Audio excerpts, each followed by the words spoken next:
আজকে আমরা বাড়ির প্রত্যেকেই কম বেশি মন্দিরের কাজ করেছি। কিভাবে জানো? এই যে দেখো, আমি কত সুন্দর বেলপাতা তুলে নিয়ে এসেছি। দেখো, এখন হাজব্যান্ড আর কি এখন পুজো করবে। আর সকালবেলা ঘুম থেকে উঠেই মানে মা বাসি কাজ সেরে তারপর স্নান করে মন্দিরে চলে এসেছিল। আর এসেই কিন্তু গোপাল সোনাকে তুলে তারপর কিন্তু আর কি সেবা দিয়ে নিয়েছিল।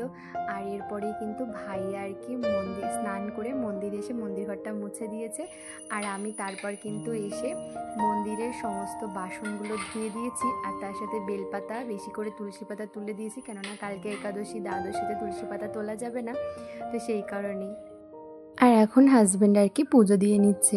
আর সকালবেলাতে তো বাবাই আর কি ফুল তুলে রেখেছিল। প্রত্যেক দিন সকালবেলাতে কিন্তু বাবাই প্রচুর ফুল তুলে রাখে। আমাদের মানে বাড়ির চারিপাশে যত গাছ আছে, জবা ফুল গাছ, তারপর আরও টগর ফুল গাছ, বিভিন্ন ধরনের ফুল আছে, নীলকণ্ঠ ফুল, তো বাবাই সমস্তটাই কিন্তু অনেকটা করে কিন্তু তুলে রেখে দেয়। তো যাই হোক, আজকে ভাইয়ার অফিস ছিল, সেই জন্যই কিন্তু আজকে ভাইয়াকে সকালবেলাতেই মা ভাত, ডাল, ডিমের অমলেট আর তার সাথে লোটে মাছের ঝুর করে দিয়েছিল। তো কালকেই লোটে মাছটা আর কি আনা ছিল, সেই জন্য কিন্তু ঝটপট করে আজকে রান্না করে তাড়াতাড়ি সময়ের মধ্যে মা দিতে পেরেছিল আজকে ভাইয়াকে। তো যাই হোক, এখন মা বাড়িতে নেই, মা একটু বেরিয়েছে। তো সেই জন্য দেখো, আরিয়ানকে নিয়ে আমি ঘরে রয়েছি। আর এই যেদিকে বেশ কয়েকটা বাসন ছিল, সেগুলো আর কি ধুচ্ছি। আর এদিকে আরিয়ানের অবস্থা দেখো, দেখো চটি নিয়ে গাড়ি বানিয়েছে। দেখো, প্রথমেতেই দড়িটার ওপরে চটিটা রাখছিল, রেখে দড়িটা টানছে আর চটিটা, আরে দে পাগল কত প্রকার। ওটা ঘরের চটি, নিয়ে আসো। আর এই যে রন্টি টুবলু এখানে পাহাড়া দিচ্ছে, গেটম্যান আমাদের। কি রে রন্টি টুবলু, এখানে তো ফ্যান নেই, গরমের মধ্যে হাঁপাচ্ছিস। যা, গাড়ি হারিয়ে গেছে তোর। বারান্দায় বারান্দায় বারান্দায় গাড়ি। তো যাই হোক, আমি যে দেখো দুধটা নিয়ে চলে এসেছি। আর এদিকে রান্নার জায়গাটা একটু অগোছালো হয়ে আছে। আর এদিকে গ্যাসে আমি হচ্ছে আরিয়ানের জন্য জল ফুটতে দিয়ে দিয়েছি, ফ্লাক্সে রাখবো। আর এই পাশে দুধটা জাল দিয়ে দেবো। তো এইগুলো করে তারপর আরিয়ানের জন্য মাছের ঝোল করব, আজকে জিওল মাছের ঝোল করব। আর হচ্ছে তার সাথে হাজব্যান্ড বলেছে আজকে একটু চিকেন রান্না করতে, তো চিকেন আনতে গেছে।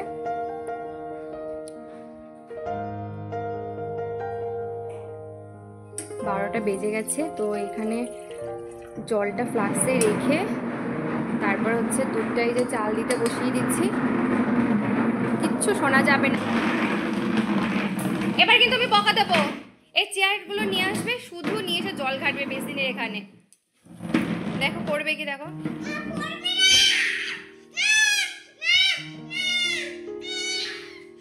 দেখো রাগ, দেখো রাগ, দেখো।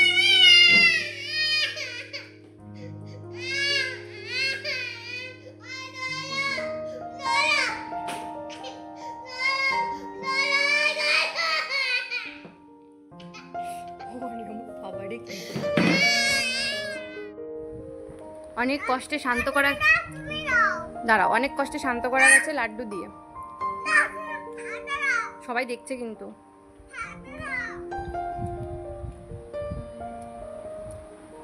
অনেক কষ্টে শান্ত করা গেছে, লাড্ডু ছিল ঘরে, লাড্ডু দিয়ে, তাই তো?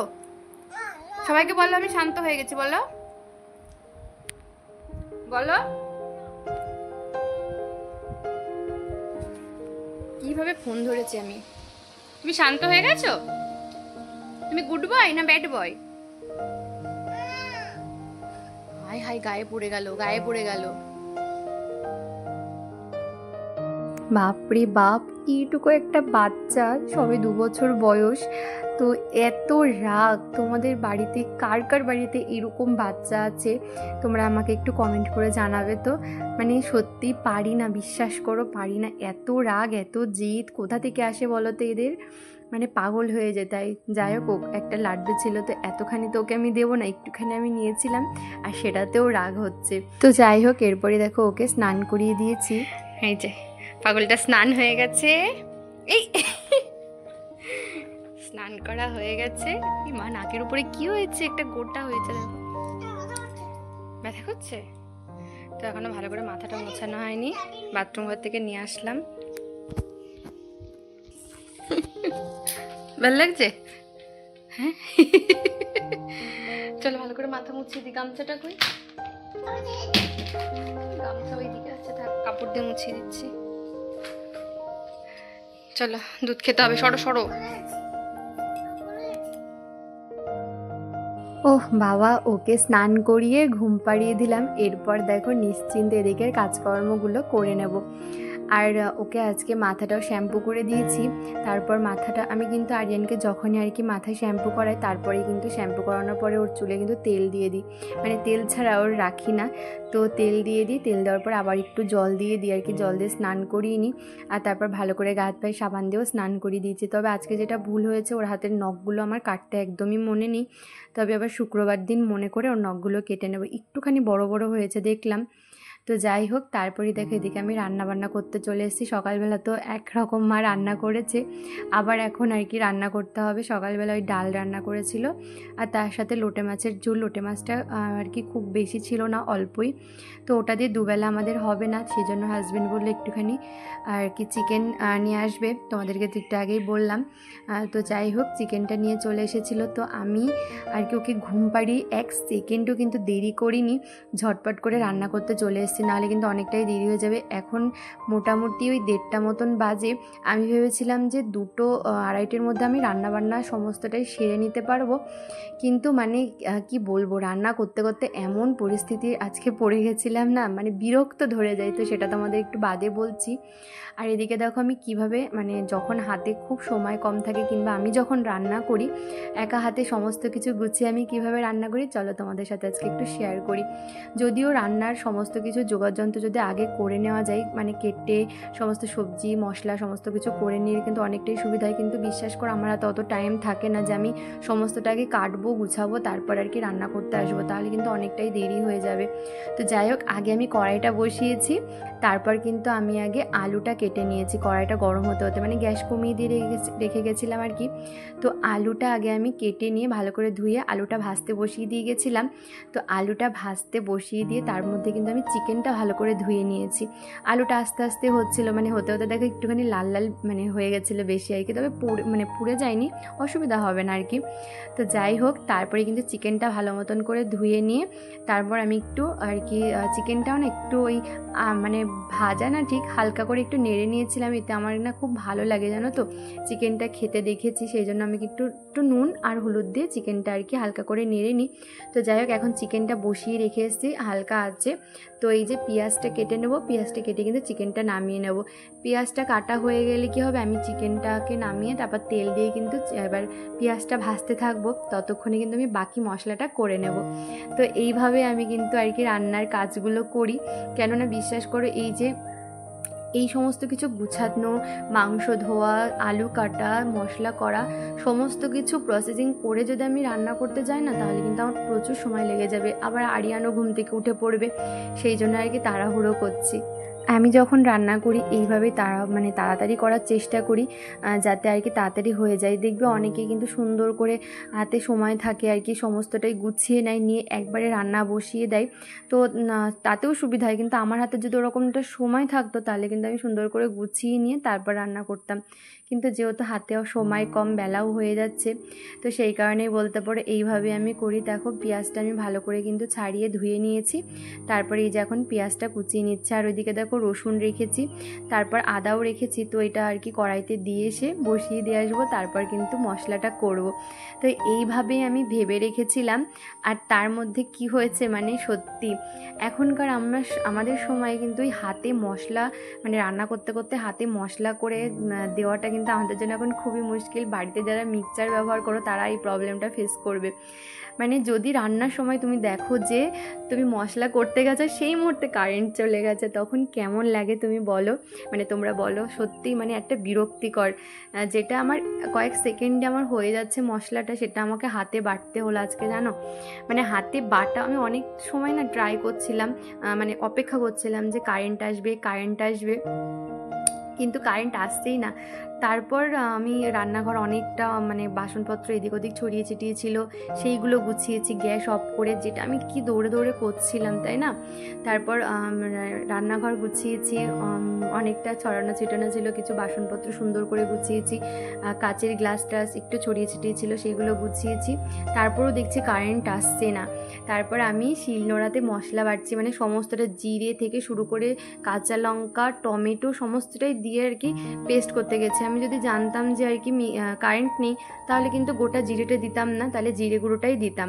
তো কি করা যাবে, জলের মধ্যে দিয়ে দিচ্ছে, এখন ওইভাবে বাটতে হবে। আর আমাদের শিলনোড়াতে না খুব একটা ভালো ধার নেই, যেটা আর কি বড় মুশকিল, নাহলে কিন্তু সময় লাগতো না বেশি।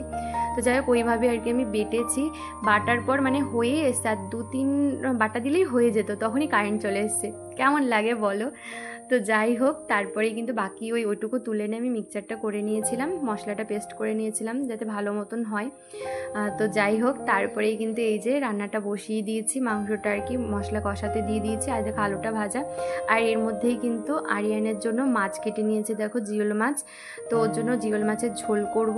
আর এদিকেও সবজিও কাটা হয়ে গেছে, অনেক রকম সবজি দিয়েছি যা যা ঘরে ছিল আর কি। তো এই যে জিওল মাছটা হালকা একটু নেড়ে নিচ্ছে এখন, আর তারপরে কিন্তু ঝোলটা বসিয়ে দেবো, ততক্ষণে মানে মাংসের মশলাটা কষাতে থাকবো। এমনিতে শিলনোড়াতে মশলা বাটতে আমার কিন্তু কোনো অসুবিধা হয় না, যদি শিলনোড়ায় ভালো ধার থাকে তাহলে কিন্তু একদমই দেখবে সময় লাগে না, একটু প্রেশার দিয়ে বাটলেই কিন্তু কয়েকটা বাটা দিলে মশলা ভালো করে বাটা হয়ে যায়। আমি তো বিয়ের আগে আমাদের তো বাড়িতে মিক্সচার ছিল না, মেশিন ছিল না, সেই জন্য কিন্তু আমি সবসময় মাকে হাতে মশলা বেটে দিতাম। মা যদি তরকারি করার সময় একটু জিরে বাটতে হতো, জিরে গুঁড়ো তো আমার মা ব্যবহার করতো না, মানে জিরে গোটা জিরেই কিন্তু আমার মা ব্যবহার করতো। তো আমাকে সবসময় বলতো একটুখানি মশলাটা বেটে দে না। আমি সব সময় যখনই প্রায় দিনই কিন্তু আমাদের আর কি লাগতো মশলা, তো আমি সমস্তটাই, শুধু লঙ্কাটা বাদ দিয়ে আমি সমস্তটাই মাকে বেটে দিতাম, রসুন আদা হাতেই বেটে দিতাম। তো আমার কিন্তু কোনো অসুবিধা হয় না, আমি বিয়ের পরেও কিন্তু আমার শাশুড়ি মাকেও মশলা বেটেই দিয়েছি। তবে এই যে ধারটা এখন কমে গেছে, তার দেখবে মানুষ অভ্যাসের দাস। এখন আমাদের ওই মিক্সচার মেশিন ব্যবহার করতে করতে অভ্যাস হয়ে গেছে, যেখানে কয়েক সেকেন্ডেই মশলা হয়ে যাচ্ছে সেখানে হাতে বাটা। আর তারপর আমি যেহেতু তাড়াতাড়ি করছিলাম সেই জন্য আর কি খুব আজকে মানে আমার প্রচণ্ড মাথা গরম হয়ে গেছিলো, কি বলবো। তবে মাথা গরম করে কোনো লাভ নেই আর কি, কাজ তো করতেই হবে এইভাবে। মাথা ঠান্ডা মানে গরম হয়ে গেছিলো, তারপর ঠান্ডা করে কিন্তু এইভাবে আর কি আমি তাড়াতাড়ি করে সমস্ত কাজগুলো করে নিয়েছি, একটু দেরি হয়ে গেছিলো এই আর কি।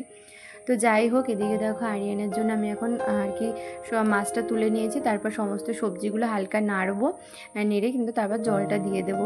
আর আজ মা তো চিকেন খায় না, সেই জন্য ভাবছি একটুখানি বেশি করেই ঝোলটা করছি মাছের, তো মাও আর কি খেতে পারবে। আরিয়ানের এই মাছের ঝোলটা আমি করি না, মায়ের না ভীষণ ভালো লাগে, একদম হালকা, তো একদম তেল মশলা ছাড়া, তেলও সামান্য পরিমাণে দিই, সেই জন্য মায়ের আর কি ভালো লাগে। তো বেশি করে মাছ নিয়েছিলাম ওই জন্য। তো যাই হোক মায়েরও হয়ে যাবে, আরিয়ানেরও হয়ে যাবে। তো যাই হোক এদিকে দেখো আমার কিন্তু আর কি চিকেনটা এবার ভালো মতন কষাচ্ছি। আর আজকে কি হয়েছে মানে আজকে চিকেনটাই যে কষিয়েছি না, দেখবে কষানো চিকেন খেতে না ভীষণই ভালো লাগে। তো মা যখন রান্না করতো, আমার মা যখন রান্না করতো এরকম কতক্ষণে কষানো হবে, এক পিস একটু মানে খাবো, এত ভালো লাগতো। তো আজকে রান্না করছি, সবাই বাড়িতে ছিল, তো আমি আজকে সবাইকে মানে বাবাইকে হাজবেন্ডকে এক টুকরো করে চিকেন দিয়েছি, যে তোমরা খেয়ে দেখো কেমন লাগছে। আর চিকেন কষাটা না এত ভালো লাগছিল, হাজব্যান্ড ওই চিকেন কষাটাই মুখে লেগেছিল ওর আর কিছুতেই দুপুরে খাওয়ার সময় আমি একটু মানে হালকা বেশি জল দিইনি, বাবাই তো বলছিল জল দিতে হবে না, এরকমই থাক, তবে ভাত দিয়ে খেতে হবে, দুবেলাটা একটু কম হয়ে যাবে, ঝোল না দিলে কেমন হয়, একটুখানি জল দিয়েছিলাম। তবে হাজব্যান্ড বলছে আমার তো ওই চিকেন কষাটাই ভালো লাগছে, আমার একদম ভাত খেতে ভালো লাগছে না, মনে হচ্ছে কেমন লেবু লেবু গন্ধ। আমি কিন্তু লেবু দিইনি, ওর আসলে কেন না জানি না ভালো লাগছিল না, আমিও বুঝতে পারলাম না, ও বুঝতে পারলো না, খেতেই পারলো না, অনেকটা তো ভাত নষ্টই করলো, যেখানেও কিন্তু ভাত কখনো নষ্ট করে না। তবে আমাদের কিন্তু অসুবিধা হচ্ছিলো না, বাবারও ভালো লেগেছে, আমারও ভালো লেগেছে, জানি না। তবে রাত্রেবেলাতে আবার ওকে জিজ্ঞাসা করছিলাম, রাত্রেবেলা রুটি দিয়ে আর কি দিয়েছিলাম, তো রাত্রেবেলাতে বললে অসুবিধা হয়নি, ভালোই লাগছিলো। তো যাই হোক এদিকে আমি দেখো রান্না করছি, আর তার সাথে বাবা এখন দেখো পেঁপে কাটছে, আমাদের গাছের পেঁপে, কি সুন্দর দেখো কালারটা, যেমন কালারটা তেমন কিন্তু খেতেও ভীষণ মিষ্টি, মানে কি বলবো। তো যাই হোক বাবাই ওদিকে পেঁপে কেটে দিচ্ছিল, আর আমি আর কি রান্না করতে করতে সবাই মিলে আর কি খাচ্ছিলাম। আগে তো ভাবতাম যে আমাদের বাড়িতে একটু পেঁপেই হয় না ভালো, মানে একদমই পেঁপেগুলো পাকলে না একদমই মিষ্টি ছিল না যে সমস্ত পেঁপে ছিল, আর এখন শুধু এই পেঁপেগুলো হয়েছে লম্বা লম্বা আর এরকম লাল কালার, অনেকগুলো গাছ হয়েছে জানো তো। আর এই পেঁপেগুলো খেতে যে কি ভালো, মনে হয় যে এক একটা পেঁপে এক একজনই কিন্তু খেয়ে নিতে পারবো, মাও এই কথাটাই বলছিল। তো যাই হোক এদিকে দেখো কথা বলতে বলতে আমার কিন্তু চিকেনটা হয়ে গেছে, আর তারপর আমি একটু হাতে গরম মশলা বেটে নিয়েছিলাম মানে শিলনোড়াতে, তো গরম মশলাটা দিয়ে দিয়েছি, দেখতে পাচ্ছ কতটা জল আমি কম দিয়েছি, একদমই কিন্তু মাখামাখাই করেছিলাম, তাও জানি না ওর কেন এরকম মনে হচ্ছিল, ও বলছে আমার ওই চিকেন কষাটাই মুখে লেগে রয়েছে, বোঝো তাহলে। তো যাই হোক, এর মধ্যে দেখো আমি রান্নাঘরের যা অবস্থা, মানে এই জায়গাটা যা অবস্থা হয়েছিল রান্নাঘরটা, আমি তো ওই রান্না করতে করতে সমস্তটা আর কি টুকটুক করে গুছাচ্ছিলাম। তারপরে এই যে ওভেনটা সুন্দর করে পরিষ্কার করে নিয়েছি, টেবিলটা পরিষ্কার করে নিয়েছি। আর এই যে তখন বলছিলাম না কারেন্ট চলে গেছিলো, এই সমস্ত জায়গাগুলো একটু ছড়িয়ে ছিটিয়ে ছিল, সেইগুলো একদম সুন্দর করে পরিষ্কার করে নিয়েছি। আর এই যে দেখো, আজকে ভেবেছিলাম আরিয়ানের জন্য একটু ড্রাই ফ্রুটস লাড্ডু বানাবো, কবে থেকে ভাবছি, সেটা না হয়েই উঠছে না। আজকে রান্না করতে করতেও হলো না, দেখি কালকে যদি সময় পাই তাহলে অবশ্যই কালকে করে নেব। তো এই যে এইখানেও একটা গ্যাস ওভেন রয়েছে, এটাও শুধু জল পড়ে, এটা যেহেতু এখানে রয়েছে বাসন টাসন ধুতে গেলে না জল ছিটকে যায়, তো এটাও ভালো করে পরিষ্কার করে নিয়েছি। আর এর মধ্যে আমার রান্নাঘরটাও মোছা হয়ে গেছে। তো যাই হোক, এদিকে অনেকটা বেলা হয়ে গেছে, এখন বাবাইকে আর আরিয়ানকে খেতে দেবো। তো এর মধ্যে বেসিনেও কিন্তু প্রচুর বাসন রয়েছে, এই বাসন কটা মা বললো তোকে আর ধুতে হবে না, আমিই ধুয়ে নেবো। আর তারপর দেখা হচ্ছে, এখন মিলে সন্ধ্যা দিতে এসছে। আর এই যে আরিয়ান এখন ওর পিপির সাথে লজেন্স নিয়ে কাড়াকাড়ি হচ্ছে। ললিপপটা রাখ, ওইটা নে, ললিপপ এখন খেতে হবে না। ও বলবে কোথায় লজেন্স কোথায়, মানে এত বায়না করে না কি বলবো। বাচ্চাদের তো লজেন্স দেখলে মাথা ঠিকই থাকে না। তো যাই হোক, ওই একটা লজেন্স ছিল, সেটাই এখন খাবে। তো যাই হোক, চলো আজকের ভিডিওটা তাহলে এই পর্যন্তই রাখছি, দেখা হচ্ছে নেক্সট ভিডিওতে। চলো বন্ধুরা, আজকের পর আর কোনো রকম ভিডিও করিনি, ঘরে গিয়ে রুটি করা এটা সেটাতে প্রচুর ব্যস্ত হয়ে গেছিলাম, আর ভালোও লাগছিল না শরীরটা। চলো।